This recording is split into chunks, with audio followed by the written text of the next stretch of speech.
రామదేవుని కథ. నాగంపట్టు కాశీ ప్రయాణం. పూర్వకాలంలో ఒకానొక గ్రామము నాగంపట్టు అనబడే ఒక నిరుపేద విప్రుడు ఉండేవాడు. అతనికి ఒక కొడుకు, ఒక కూతురు. కొడుకు పేరు నారాయణ భట్టు, కూతురు పేరు నారాయణమ్మ. ఆ నిరుపేద బ్రాహ్మణుడు ఎన్ని ఇళ్ళు తిరిగినా, ఏ గ్రామం వెళ్ళినా వారికి సరిపడా ఆయా వారము లభించేది కాదు. ఆ నలుగురికి పూట గడవడమే కష్టంగా ఉండేది. దారి తెన్ను కాకుండా నాగంపట్టు తల్లడిల్లిపోతుండేవాడు. ఒకనాడు ఆలోచించి కాశీకి వెళ్ళి డబ్బు తెచ్చుకోవాలని నిర్ణయించుకొని భార్యతో చెప్పాడు. ఈ ఆలోచనతో నాగంపట్టు భార్యతో తానొచ్చే వరకు బిడ్డలను ఎలాగైనా ఒకలాగు సాకుతూ కాలం గడపవలసిందని చెప్పి తాను కాశీకి బయలుదేరాడు. అతడు అలా వెళుతుండగా అతని పట్ల జాలి గలవారై వ్యాస, నారద, సౌనకాది మహాపురుషులు మార్గమధ్యమున సన్యాసుల రూపంలో సాక్షాత్కరించారు. నాయన నాగంపట్టు, అడుగు తీసి అడుగు వేయలేనంత నీరస స్థితిలో ఎక్కడికయ్యా వెళ్తున్నావు అని ప్రశ్నించారు. అందుక నాగంపట్టు, అయ్యా, నేను నిరుపేద బ్రాహ్మణుడను. ఇక్కడకు దగ్గరలో గల వైష్ణపురము మా ఊరు. నాకిద్దరు సంతానము, కొడుకు, కూతురు. నా భార్య బిడ్డలను పోషించుకోలేని దుర్భరస్థితిలో ఉన్నాను. దారిద్ర్యము నన్ను పీడిస్తున్నది. ఆయావార పుట్టడము లేదు. దారి తెన్ను కానక కాశీకి పోయి డబ్బు సంపాదించాలని నిర్ణయించుకున్నాను. అందు నిమిత్తము బయలుదేరాను అని వారికి వివరించాడు. నాగంపట్టు, ఓయి బ్రాహ్మణోత్తమ, రామదేవుని వ్రతమని దేవతలచే చేయబడి ప్రసిద్ధి పొందింది. పుణ్యవ్రతం ఒకటి ఉన్నది. అది చేస్తే నీ దారిద్ర్యము తొలగిపోవచ్చు అన్నారా మునీంద్రులు. అయ్యా, ఆ వ్రతమేంటో, అది ఎలా చేయవలసిన విధి విధానాలేంటో సత్వరము ఉపదేశించి పుణ్యం కట్టుకోండి అని వాళ్ళ కాళ్ళపై పడ్డాడు నాగంపట్టు. నాగంపట్టు, నీక వ్రతాన్ని గురించి చెప్పే ముందు వ్రతనాథుడైన రామదేవుని కథను చెప్తాను, శ్రద్ధగా విను అని నారదుడు వానికి రామదేవుని కథను వినిపించసాగాడు. పురాణ కాలంలో కౌసల దేశం అనే రాజ్యం ఉండేది. దానిని రఘువంశీయుడైన దశరథుడు పరిపాలిస్తుండేవాడు. ఆయనకు కౌసల్య, సుమిత్ర, కైకేయి అని ముగ్గురు రాణులు. వారికి ఎంత కాలానికి సంతానం కలగలేదు. పెద్దలతోనూ కుల గురువులతో వశిష్ఠునితోనూ ఆలోచించి దశరథ మహారాజు పుత్రకామేష్టి యాగము చేశాడు. యజ్ఞపురుషుడు సత్కరించి దశరథునకు పాయస పాత్రనిచ్చి దానిని రాణుల చేతి తినిపించమన్నాడు. సంతానము కలుగుతుందని చెప్పాడు. రాణులు ఆ పాయసమును తిన్నారు, గర్భవతులయ్యారు. నవమాసములు నిండిన వెనుక చైత్ర శుద్ధ నవమి పునర్వసు నక్షత్రంన శుభగడియలలో రామ, భరత, శత్రుఘ్నులు, లక్ష్మణ, శత్రుఘ్నులు నలుగురు జన్మించినారు. ఆ బాలురు దినదిన ప్రవర్తమానంగా పెరుగుతున్నారు. ఒకనాడు విశ్వామిత్రుడు దశరథుని వద్దకు వచ్చి తన వెంట యోగ రక్షణకు రామ, లక్ష్మణులను పంపమన్నాడు. వాళ్ళు ఆ పసివాళ్లను అని బ్రతిమలాడాడు. వాళ్ళు జగదేక వీరులు, సందేశించకండి విశ్వామిత్రుడు చెప్పి వాళ్ళను తనతో తీసుకొని వెళ్ళి బల, అతిబల విద్యలను నేర్పాడు. విశ్వామిత్రుడు ఆదేశానుసారం తాటకి రాక్షసులను వధించి యోగ సంరక్షణ చేయగా రామలక్ష్మణులు విశ్వామిత్రుడు అనంతరం వాళ్ళ సీత స్వయంవరానికి విధులకు తీసుకొని వెళ్ళాడు. శివధనుసును ఎక్కుపెట్టడం సీత స్వయంవర పరీక్ష. ఆ శివధనుసును ఎక్కుపెట్టిన వారికి అంతటి శక్తి సామర్థ్యాలు కలిగిన మహావీరులకు తన కుమార్తెనిచ్చి వివాహం చేయాలన్నదే జనకుని సంకల్పం. సభలో ఉన్న రాజులెవ్వరూ ఆ శివధనుసును ఎక్కుపెట్టలేకపోయారు. ఆ సమయాన శ్రీరాముడు శివధనుసును అవలీలగా ఎక్కుపెట్టుతుండగా ఆ శివధనుసును యొక్క చాపం విరిగిపోయింది. ఇంతలో పరశురాముడు వచ్చి శ్రీరాముని తులనాడాడు. శ్రీరాముడు వాని తేజస్సును తను లీనము చేసుకున్నాడు. ఆ పైన సీతారాముల కళ్యాణం వైభవంగా జరిగిందంట. అందరూ అయోధ్యకు చేరి సుఖంగా జీవిస్తున్నారు. శ్రీరామునికి పట్టాభిషేకం చేయగా నిర్ణయించుకున్నారు. దశరథుడు ఆ సందర్భంలో దశరథుడు ఉండగా అతని చిన్న భార్య అయిన కైకేయి వచ్చి రాజుతో, లోగడ మీరు నాకు 2 వరాలు ఇస్తానని వాగ్దానం చేశారు.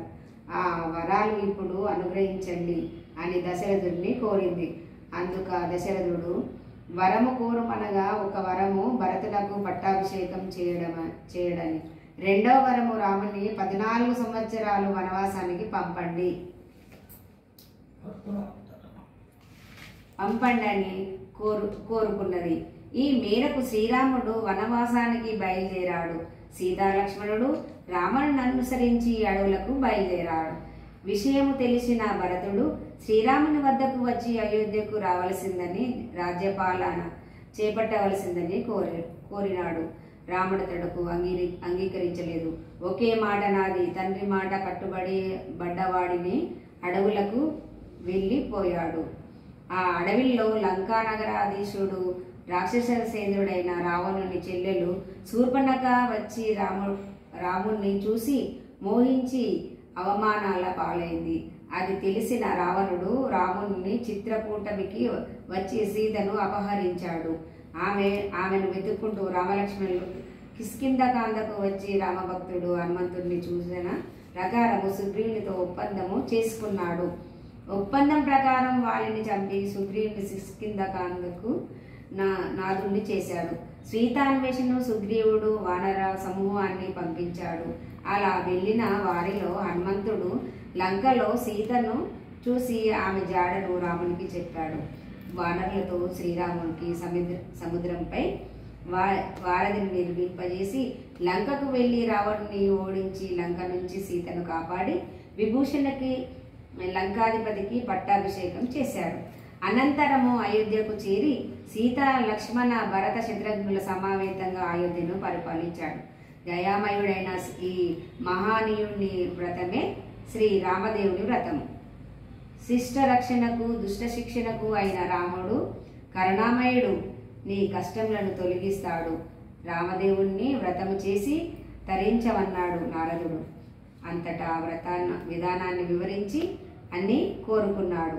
నాగంభట్టు అతని కోరికపై అతనికి వ్రత విధానము వివరించాడు. ఇంటికి తూర్పు ఈశాన్యమూల పీఠము వేసి శ్రీ రామదేవుని దేవుణ్ణి 5 లక్ష్మీవారాలు గురువారాలు ఆరాధించాలి. అష్టోత్తర శతనామాలతో ఫలపుష్ప తాంబూలాలతో చందన నాగ గంధ నీరాజనులతో గోధుమ రవ్వ పాలు నెయ్యితో చేసిన ప్రసాదాన్ని 5 ఉండలుగా చేసి స్వామికి నివేదన, స్వామివారికి కథను చెప్పుకోవాలి. 5 1 రామదేవునకు, 2వది విష్ణునకు, 3వది ముత్తైదువకు, 4వది ఉండను ఇరుగు పొరుగు వారికి, 5వ ఉండను ఈ వ్రతము నోచిన స్త్రీలు వారి కుటుంబ సభ్యులకు స్వీకరించాలి. ఈ వ్రత విధానము ఆదివారం, లక్ష్మీవారము, గురువారం రోజులలో కాకుండా మిగతా రోజుల్లో కూడా చేసుకుంటూ ఉండవచ్చు అని చెప్పాడు వ్యాసనారద. శౌనకాది మునులు అంతరితులైనారు. నాగంభట్టు వెనుదిరిగి స్వగ్రామమునకు చేరుకున్నాడు. భార్య బిడ్డలకు జరిగింది వివరించి రామదేవునకు వ్రతము భక్తి శ్రద్ధలతో చేశాడు. అతని పరిస్థితులను బాగుపడ్డాయి, సిరి సంపదలు కలిగాయి.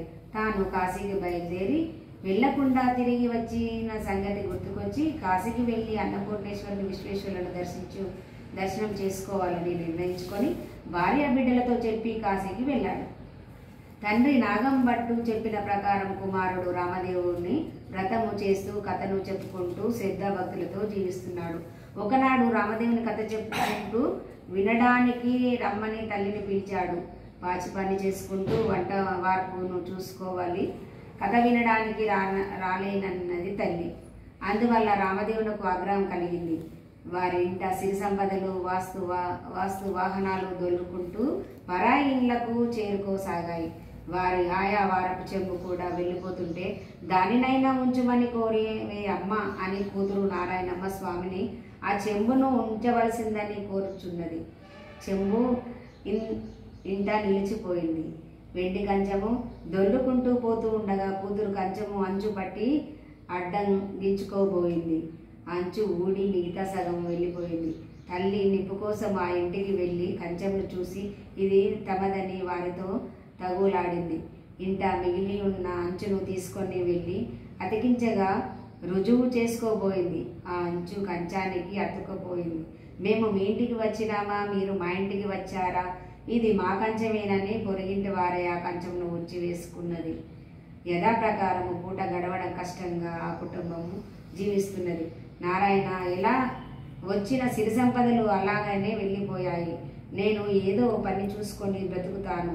నువ్వు చెల్లెల్ని తీసుకొని వెళ్ళి ఎవరికైనా ఇచ్చి వివాహం చేయవలసింది అని ఆజ్ఞాపించింది తల్లి. అందుకు ఆ నారాయణ భట్టుడు చెల్లెల్ని తీసుకొని పరామర్శనకు బయలుదేరాడు. కాశీకి వెళ్ళి తండ్రికి తిరిగి వస్తుండగా వారికి ఎదురయ్యాడు. వారిని జరిగిన సంగతంతా వివరించి తల్లి ఆజ్ఞను వివరించి మీ ఆజ్ఞ ఏమిటి నాన్నగారు అని ప్రశ్నించాడు. అందుకు ఆ తండ్రి నారాయణ భట్టుని తల్లి చెప్పిన ప్రకారం చెయ్యి, నేను ఇంటికి వెళ్తాను అని తన గ్రామపు దిక్కుగా వెళ్ళి పోయాడు నాగంభట్టు. ముందు వెళ్తున్న నారాయణ భట్టు నారాయణమ్మలకు ఒక బ్రాహ్మణ యువకుడు తరసపడ్డాడు. ఓయి విప్రోకుమార, నా చెల్లెల్ని నీకు ఇచ్చి వివాహం చేస్తాను, చేసుకుంటావా అని అతన్ని అడిగాడు. నారాయణ భట్టు అప్పుడు ఆ యువకుడు నాకు పెళ్లి వద్దు, పేరంటం వద్దు, అతను వెళ్ళిపోయాడు. మరొక దూరము వెళ్ళగా అన్న చెల్లెలు మరొక విప్రునకు కనిపించారు. నారాయణ భట్టు నా చెల్లెల్ని పెళ్లి చేసుకుంటావా అని వారిని కూడా అడిగాడు. నాకు ఇప్పుడే 2 పెళ్లిళ్ళు అయ్యాయి, నాకు పెళ్ళేంటి అని పారిపోయాడు. ఏమి చేయడానికి తోచక వాళ్ళిద్దరూ వెళ్ళి ఒక ఉద్యానవనంలో కూర్చొని విశ్రయించుకుంటున్నారు. అక్కడికి పువ్వులు కోసుకునేందుకు ఒక బ్రహ్మచారి వచ్చాడు. వాణ్ణి చూసి నారాయణ భట్టు ఓయి, నా చెల్లెల్ని నీకు ఇచ్చి పెళ్లి చేస్తాను, చేసుకుంటావా అని అడిగాడు. అందుకు ఆ బ్రహ్మచారి పెళ్లి చేస్తానంటే వద్దంటానా, వెళ్ళి ఆశ్రమంలో మా గురువు గారి అనుమతి తీసుకోండి అన్నాడు. వాళ్ళు ముగ్గురు కలిసి ఆశ్రమానికి వెళ్ళారు. గురువు గారిని ఉద్దేశించి మహానుభావ, మీ శిష్యునికి మా చెల్లెల్నిచ్చి వివాహం చేయాలనుకుంటున్నాను, మీ అనుమతి కోసం వచ్చాను. పెళ్లి చేస్తానంటే అభ్యంతరమేముంది, కానీ వాడి వద్ద చిల్లి గవ్వ కానీ చిన్న మొత్తం కానీ లేవు. ఇష్టమైతే అలాగే చేయవలసిందన్నాడు. నాకు ఇష్టమే అన్నాడు నారాయణ భట్టు. 4 రాటాలు తెచ్చి మండపము ఏర్పరిచి వివాహం జరిపించారు. అనంతరం అక్కడే రామకథ చెప్పుకుంటూ కొంతకాలం గడపగా ఒక విప్రుడు వచ్చి, అయ్యా, 4 ఎకరాలు భూమిని మీకు దారపోస్తాను, తీసుకోవలసింది రండి అన్నాడు. అయ్యో, రామకథ చెప్పుకుంటున్నాము, ఇది పూర్తయ్యాక తీసుకుంటాము. కథ పూర్తయినాక విప్రుడు చెంబుతో నీళ్లు దారపోస్తూ పెట్టుకు, 4 ఎకరాల భూమిని సర్వ హక్కును నీకు దారపోస్తామని భూమిని వారికి స్వాధీనం చేసి వెళ్ళిపోయాడు. వీళ్ళు ఆ స్థలం నుండి వెళ్ళి అక్కడే జీవిస్తున్నారు. మరికొంతకాలం గడిచేసరికి ఆ దేశ రాజుగారు ఒక గృహాన్ని నిర్మించి కొంత నగదును, పాడి పశువులను ఉత్తమ దంపతులకు దానం ఇవ్వాలని నిర్ణయించుకున్నాడు. ఆ రాజు కళలో కనబడ్డ రామదేవుడు పలానా చోట ఆలుమగలు ఉన్నారు, సేద్యం చేసుకుంటూ బ్రతుకుతున్నారు, వాళ్ళకి ఇవ్వవలసిందిగా ఆదేశించాడు. నారాయణ భట్టు వారితో చెల్లెలు ఆమె భర్త ఇంటికి నగదు స్వీకరించవలసిందని పంపారు. మహారాజు, రామదేవుడు కథ చెప్పుకుంటున్నాము, ఇది పూర్తయినాక వస్తామన్నారు అన్న చెల్లెలు. ఆ ప్రకారం కథ పూర్తయినాక రాజు దర్శనం చేసుకొని ఇల్లు, నగదు, పశువులు దానంగా స్వీకరించారు. అన్న నారాయణ భట్టు వాళ్ళను ఆ ఇంటిలో ప్రవేశం పెట్టి జాగ్రత్తగా జీవిస్తూ రామకథను చెప్పుకుంటూ ఆయన కృపను ప్రార్థనలు అవ్వండి, నేను వెళ్ళి రామదేవుణ్ణి నా వెంట తీసుకొని వస్తానని చెప్పి బయలుదేరాడు. అలా వెళ్ళగా నారాయణ భట్టుకు ఒక గ్రామం తగిలింది. ఆ గ్రామ పొలిమలలో ఒక ధ్యాన పురాసి ముందు కూర్చొని ఏడుస్తున్న గొల్లవాడు కనిపించాడు. ఇదేంటయ్యా, ఇక్కడ కూర్చొని ఏడుస్తున్నావు, అతన్ని ప్రశ్నించాడు నారాయణ భట్టు. అయ్యా, నేను గుడ్డివారను, నా చేతికి ఒక కర్రిచ్చి ధ్యానానికి నన్ను కాపలా ఉంచారు. ఏం చేయాలో తోచక ఏడుస్తున్నానని చెప్పాడు. అది విన్న నారాయణ భట్టు, సరే నేను ఒక కథ చెప్తాను, వింటావా అని అతనికి రామదేవుని కథను వివరించాడు. కథ వింటుండగా ఆ గొల్లవానికి కొంచెం చూపు కలిగింది. దుఃఖం తొలగిపోయింది.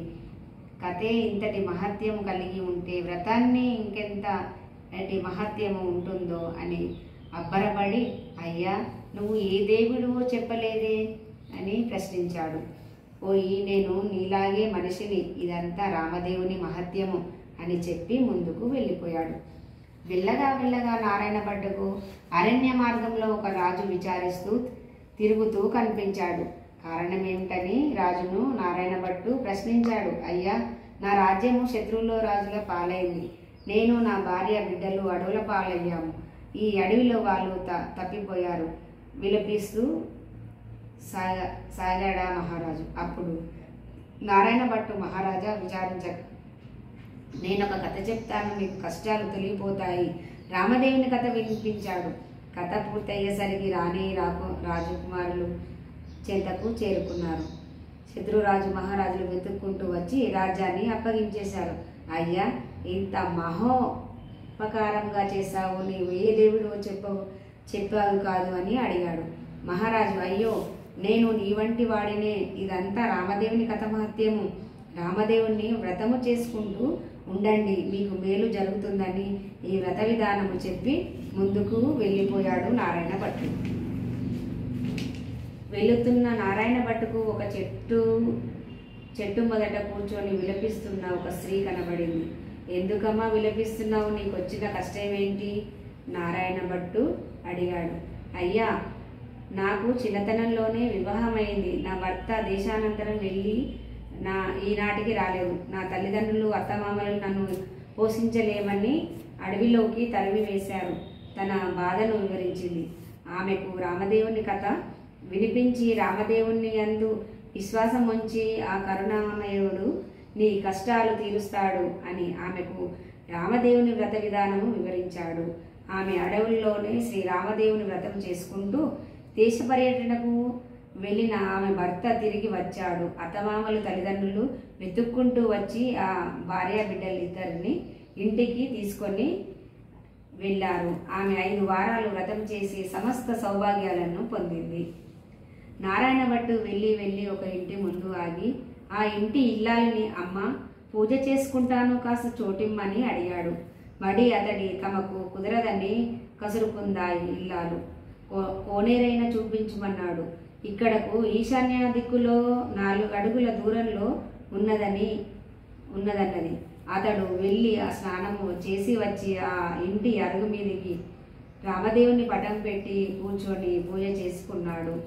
ఆ సవ్వడికి బయటకొచ్చి నా ఇల్లాలు అని పూజను చూసి ప్రసాదం తీసుకొని లోపలకు వెళ్ళిపోయింది. అతడు పూజ పూర్తి చేసుకొని అక్షంతలు నెత్తిమీన వేసుకొని కొన్ని ఇంటి మీద జల్లి వెళ్ళిపోయాడు. ఆ ఇల్లు ఇంద్రభవనంగా మారిపోయింది. ఆ ఇంటి యజమాని ఆయా వారానికి వెళ్ళి వచ్చాడు. మాయలేనంత భిక్షతో వచ్చి మారిన తన ఇంటిని గుర్తుపట్టలేక అక్కడే తిరగసాగాడు. ఇంతలో అతని ఇల్లాలు అతన్ని చూసి, మరిల్లి ఇలా లోపలికి రండి, పిలిచి జరిగిందంతా చెప్పింది. ఆనందాశ్చర్యాలతో మునిగి ఉన్న ఇంటి యజమానిని నారాయణ భట్టు వెతుకుతూ వెళ్ళాడు. కొంత దూరానికి అతన్ని కలిసి క్షమాభిక్ష కోరి తన ఇంటికి రావాల్సిందని కోరాడు. అయ్యా, నేను ఇప్పుడు రామదేవుని వెతుక్కుంటూ వెళ్తున్నాను. మీరు ఆ రామదేవుని వ్రతము చేసుకుంటూ రామదేవుని కథ చెప్పుకుంటూ హాయిగా, సుఖంగా, సంతోషంగా జీవించండి అని పలికి ముందుకు సాగిపోయాడు నారాయణ భట్టు. నారాయణ భట్టు కొండలనక, కోనలనక, అడవులనక, ఎండలనక, వానలనక తిరిగి అలసిపోయి తిండి లేనందున సొమ్మసిల్లి పడిపోయాడు. రామదేవులకు అతని పట్ల దయ కలిగి ముసలివాణి రూపంలో వచ్చి నారాయణ భట్టుకు సేవలు చేసి సేద తీర్చాడు. భోజనం చేదువు గాని రా, మా ఇంటికి రావాల్సిందని పిలిచాడు. అయ్యా, నేను రామదేవుణ్ణి వెతుక్కుంటూ వెళ్తున్నాను. నేను ఇప్పుడే మీ ఇంటికి రాలేను. నాకు కోనేరు చూపించండి, స్నానం చేసి స్వామిని పూజ చేసుకుంటాను అన్నాడు. స్వామి కోనేరును చూపించగా నారాయణ భట్టు వచ్చి ముందుకు బయలుదేరిపోయాడు. కంచాలు, నవగాయాలు, పిండి వంటలు అన్నీ సిద్ధంగా ఉన్నాయి. భోజనం చేయమని నారాయణ భట్టుకు అవన్నీ చూపించాడు స్వామి. ఇప్పుడు ఇవన్నీ తీసుకోలేను, నా స్వామి నాకు కనిపించాలి. పోయి నారాయణ భట్టు, నేనే నీ రామదేవుణ్ణి అన్నాడు. అలానే అయితే నీ దర్శనం నాకు కావాలి అన్నాడు. వెంటనే స్వామి శివరూపంలో సాక్షాత్కరించాడు. చేతిలో త్రిశూలం, గజచర్మాంబరం, త్రినేత్రం, శిరస్సున గంగ, సరసన పార్వతి వెంట నందితో సాక్షాత్కరించాడు. శివుని చూసి పులకరించి ఇట్లు స్తుతించాడు నారాయణ భట్టు. ఈశా మహేష పార్వతీ వల్లభ పరమేశ్వర కైలాసవాస కరుణాంతరంగ పన్నగభూషణ చంద్రశేఖర కపాలాధారి శివ ధన్యుణ్ణి దేవ ధన్యుణ్ణి అంటూ పరిపరి విధాల స్తుతించాడు. తన్నుడేడాడు. సాష్టాంగ దండం ప్రణామాలు చేశాడు. వందే శంభు ఉమాపతిం సురగురుం వందే జగత్కారణం వందే వన్నగభూషహీననైనం వందే భగదరం వందే పశునాపాతిం వందే సూర్యశంకరైననైనం వందే భక్తజనప్రియ వందే భక్తజనార్దనాశ్రయంచ వరదం శివం శంకరం. స్వామి నాకు విష్ణు దర్శనం కావాలన్నాడు. భక్తుని అభిష్టానుసారం స్వామి విష్ణు రూపంలో జంకు చక్రాలతో మకర కుండాలతో నవ ముక్తి మణిహారాలతో లక్ష్మీ సమేతంగా సత్కరించాడు. హే దామోదర పుండరీక్ష జయము జయము జయ రూపాయ క్షీరాబ్ది శయన శేషసాయి శంకుచక్ర గదాధారి అత్యుచ్చ భక్తవత్సల దుఃఖనాశన యోగీశ్వర శుద్ధాయ నిర్మలాయ నీలమేఘ శ్యామాయ పురాణ పురుషాయ పుణ్యస్వరూపాయ నమో నమో. శాంతాకారం భుజగశయనం పద్మనాభం సురేశం విశ్వాకారం గగన సదృశం మేఘవర్ణం శుభాంగం లక్ష్మీకాంతం కమలనయనం యోగి విజ్ఞానగమ్యం వందే విష్ణుం భవభయహరం సర్వలోకైకనాథం. నాకు రామదేవుని సాక్షాత్కారం కావాలని కోరినాడు. కోదండపాణి సీతా సమేతంగా భరత లక్ష్మణ శత్రుఘ్న హనుమాదులు సాక్షాత్కరించాడు.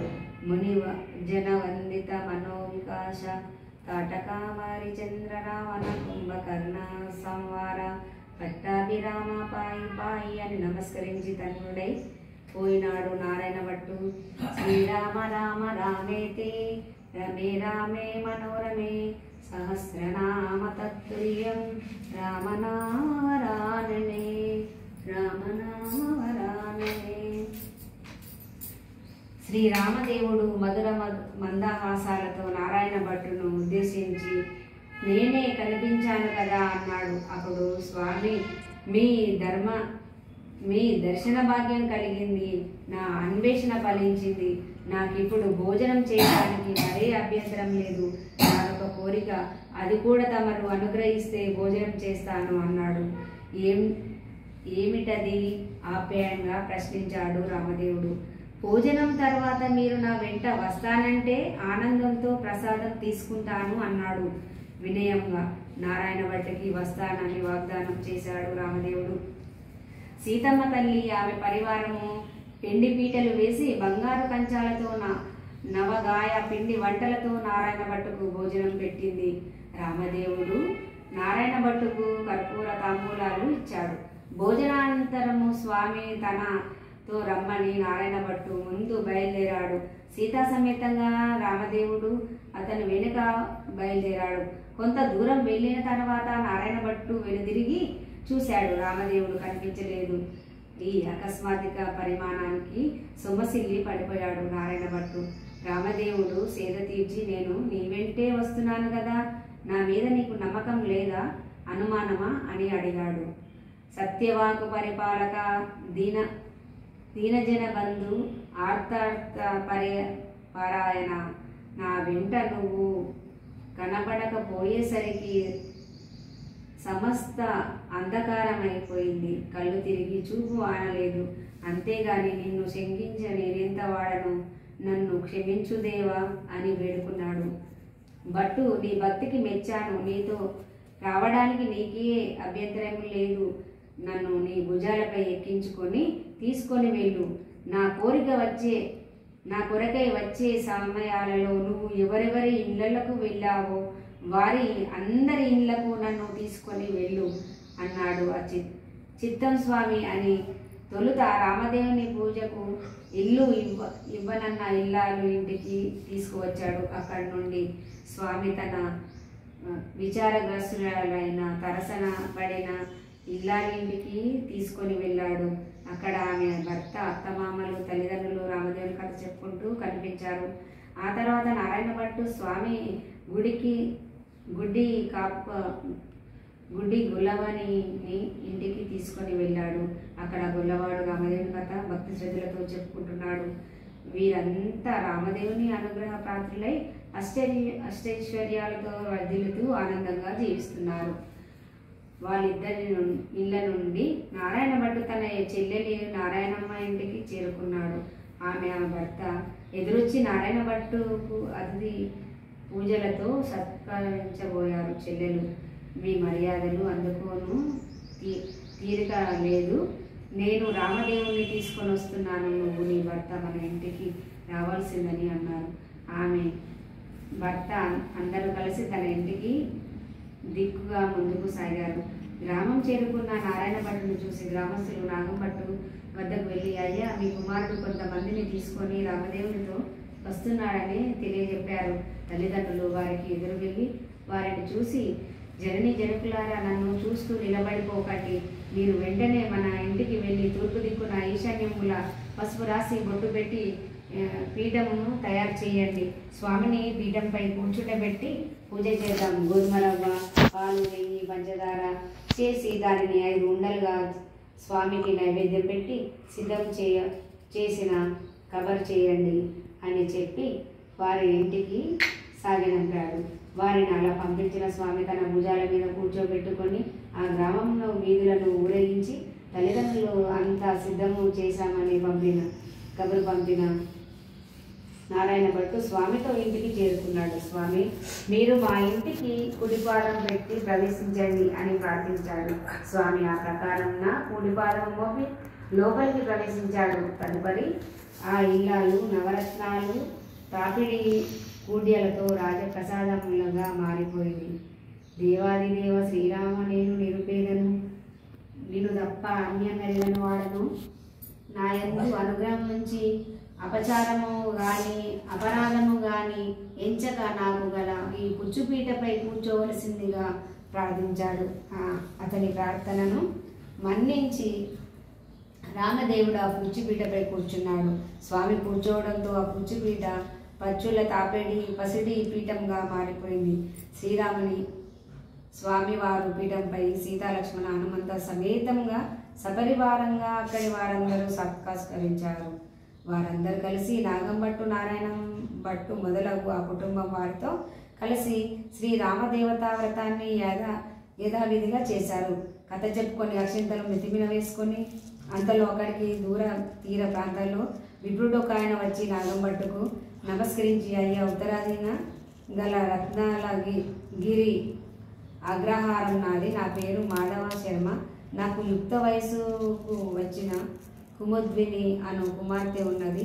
మీరు అంగీకరిస్తే ఆమెను మీ కుమారుడకు నారాయణ భట్టుకు ఇచ్చి వివాహం చేయాలని వచ్చాను అన్నాడు. ఆ మాటలకు అచట వారందరూ ఎంతగానో ఆనందించి నాగంభట్టు అనుమతితో నారాయణ భట్టుకు కుముద్విని ఇచ్చి వివాహము అత్యంత వైభవంగా చేసి నాగంభట్టు దంపతులు నూతన వధువరులైన నాగంభట్టు కుముదిని నారాయణమ్మ దంపతులు అందరూ కలిసి క్షేమ స్థైర్య ఆరోగ్య ఐశ్వర్యాలతో తులతూగుతూ రామవ్రతము నిరంతరము చేసుకుంటూ సదా రామకథ చెప్పుకుంటూ వర్ధిల్లండి అని పెద్దలను ఆశీర్వదించారు. ఈ వ్రతకథ లోకులు పాటించి సుఖశాంతులతో రామదేవుని అనుగ్రహ ప్రాప్తులై ధరిస్తున్నారు. ఈ కథ చెప్పుకొని అక్షంతలు చేసిపై వేసుకొని ప్రసాదం స్వీకరించండి.